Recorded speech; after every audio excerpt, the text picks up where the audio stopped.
Welcome back, deep divers. Today we're going deep into ancient Egypt. King Tut, Mm. the boy king. Mm. We all know the name, but what's the real story? This guy, he was barely a pharaoh, right? But now he's like the most famous one. He is. It's really the story of his tomb, you know? Yeah. Discovered in 1922, still mostly intact. Okay, yeah. I mean, gold curses, the whole 9 yards. Exactly. But before we get to all that, let's back up a bit. Tutankhamun, King Tut. He was, what, like a teenager when he took the throne? Yeah, 9 years old. Ruled until he was about 19. 19. That's barely out of high school. It's a pretty short reign. And it was a crazy time. You have to understand, his father, Akhenaten, well, he tried to change everything, religion, the whole thing. Oh, yeah, I remember reading about that, trying to force everyone to worship just the sun god. Akhenaten, yeah. And it did not go over well. The priests, they had all the power, and the people, I mean, they were used to worshiping a whole bunch of gods. A pantheon, yeah. Right, so you can imagine the chaos. It's hard to change a whole culture's belief system, you know. It is. And when Akhenaten died, there was this huge push to just go back to the old ways. And poor Tutankhamun, right in the middle of it all. Exactly. Just a kid. So, what does he do? He changes his name. From Tutankhaten to Tutankhamun. You got it. Back to the old gods, like hitting the reset button on everything his dad had tried to do. It was a huge deal, really shaped Egyptian history. So this teenager, he basically saved the old religion. In a way, yeah. He brought back stability, kept those priests happy, and, well, kept things going the way they had been for centuries. But that's just the setup. The real story, it starts with that tomb. 1922. Howard Carter, Lord Carnarvon.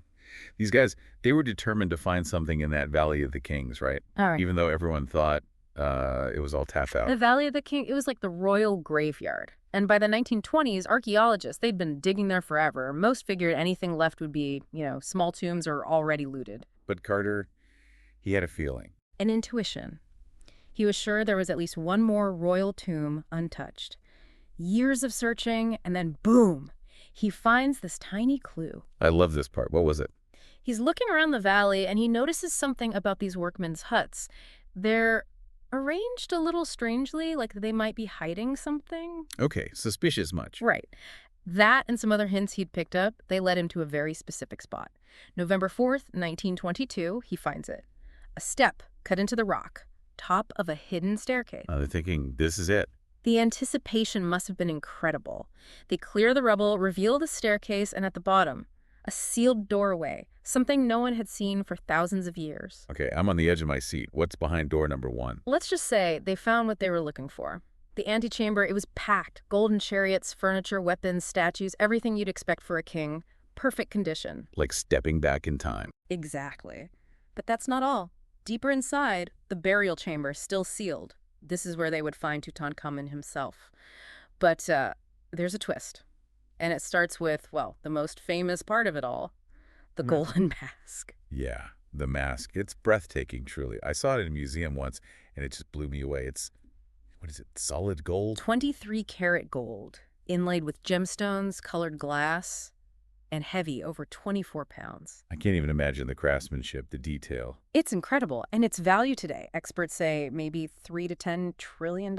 Trillion, that's more than like most countries. But you know what gets me is the contrast, all this gold, this wealth.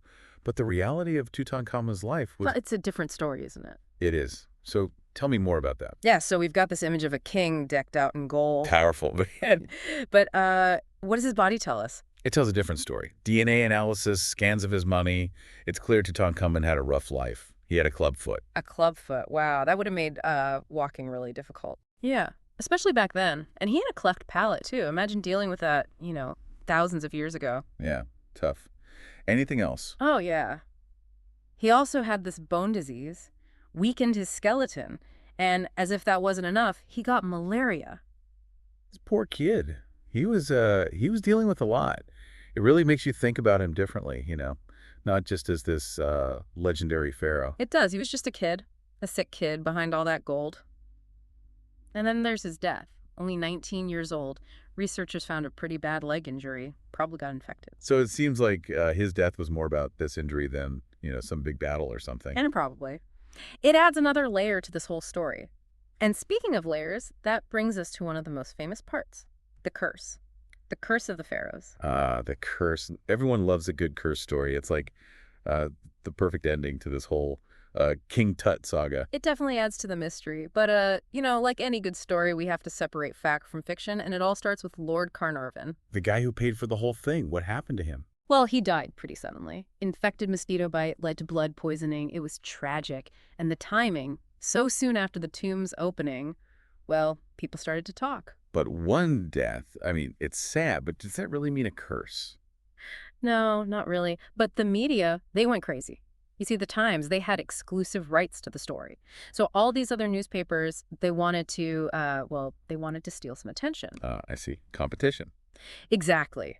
So when Carnarvon dies, they jump all over it. Curse of the pharaohs, vengeance for disturbing the tomb. Sensationalism sells, right? Always has, and it gets worse. Other people connected to the tomb, they died in the years after. Mhm. Carnarvon's brother, a radiologist, even one of the archaeologists. So people are connecting the dots. The story just grows and grows. So no one tried to debunk this curse. Actually, there was one guy, Herbert Winlock. He was the director of the Metropolitan Museum of Art in New York, and he was involved in the excavation, but he was a scientist, a skeptic. He didn't buy the curse. Good for him. So what did he do? He looked at the facts. First, Carnarvon. He was already in bad health before Egypt. Respiratory problems, surgeries. So his death, while sad, it wasn't that surprising. Okay, so maybe Carnarvon was already on his way out. What about everyone else? Winlock looked at all of them. He counted how many people worked on the tomb, what happened to them. Of the 40 people who worked on the outer parts, the area where the supposed curse was, none died early. And get this, the 10 people who actually unwrapped the mummy, they were all fine. This seems like pretty strong evidence against the curse. It is. And the other deaths, they were spread out over years. Different causes, illness, accidents, even murder. So just random chance, basically. Pretty much. Winlock said the real curse was, well, two things. The media, they loved a good story, and then there was the cultural tension. Cultural tension. Egypt, at that time, it was under British control. And a lot of Egyptians, they resented these foreigners, digging up their history, taking these treasures. Yeah, I can see why they'd be upset. So the curse, it became a way for some Egyptians to resist, in a way, to believe that these outsiders were being punished. So it's a story about colonialism. It's part of it, yeah. And the media, they just made it bigger, took a tragic death, turned it into a legend. Fear, superstition, and a good headline. It's a powerful combination. The story of Tutankhamun's curse, it reminds us how easily we can, be fooled, how important it is to be skeptical, to question what we see and hear. It's a good lesson for today, too, isn't it? Absolutely. While the curse might not be real, this whole thing brings up some interesting questions. Who owns the past? How do we balance scientific curiosity with respect for other cultures? Heavy stuff. It is, and these are questions we're still dealing with today. Yeah.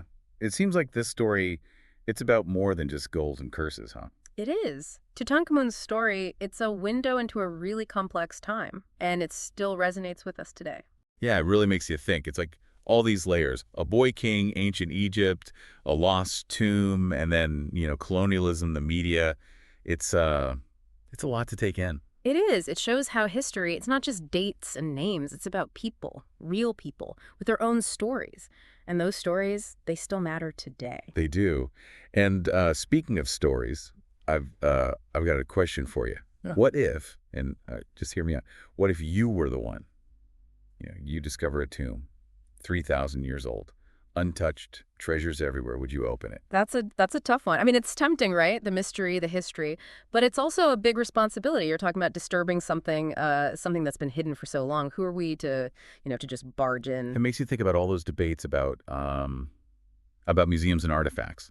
Should they give them back to the countries where they came from? Repatriation. Yeah, it's a complex issue. On one hand, it seems right, returning those objects. But then there's the question of access. Can we still learn from them, study them, if they're scattered around the world? It's a dilemma for sure. It is. And Tutankhamun's story, it brings all these questions to light. It reminds us that, these treasures, these artifacts, they're not just objects. They're pieces of history, pieces of culture, and we have to treat them with respect. We do. Well, I think we've done a pretty good job of unpacking the story of King Tut, the boy king, the curse, and all the complexities. So it's on from ancient Egypt to some pretty big questions about the past, the present, and the future. We have.